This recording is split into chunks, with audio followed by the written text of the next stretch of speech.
नमस्कार। आज के हमारे गीत बा गोलगप्पा ज्यादा सबके पसंद आवेला औरत लोगन के, तो वही के भाव में गीत बा, चला सुन जज्जा।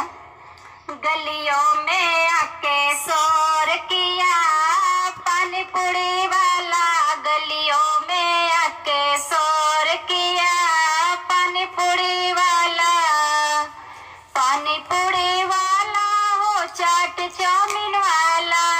पानी पूरी वाला हो चाट चाउमीन वाला, गलियों में आके शोर किया पानी पूरी वाला, गलियों में आके शोर किया पानी पूरी वाला। सासू हमर बड़ी चटाकी दोना भर भर खाती है, सासू हमर बड़ी चटाकी दोना भर भर खाती है, ससुरों को बदनाम किया पानी पूरी वाला, ससुरों को बदनाम किया पानी पूरी वाला, पानी पूरी वाला हो चाट चाउमीन वाला, पानी पूरी वाला हो चाट चाउमीन वाला, गलियों में आके शोर किया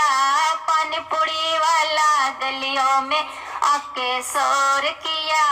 पानी पूरी वाला, पानी पूरी वाला हो चाट चाउमीन वाला, पानी पूरी वाला हो चाट चाउमीन वाला।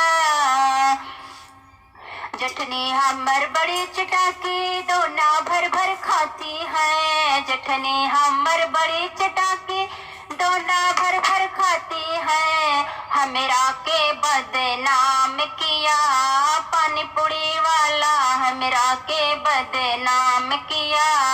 पानी पूरी वाला, पानी पूरी वाला हो चाट चाउमीन वाला, पानी पूरी वाला हो चाट चाउमीन वाला,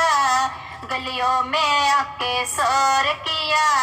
पानी पूरी वाला, गलियों में आके शोर किया पानी पूरी वाला। ननद हमर बड़ी चटाकी दोना भर भर खाती है, ननद हमर बड़ी चटाकी दोना भर भर खाती है, हमरा के बदनाम किया पानी पूरी वाला, सैया जी को बदनाम किया पानी पूरी वाला।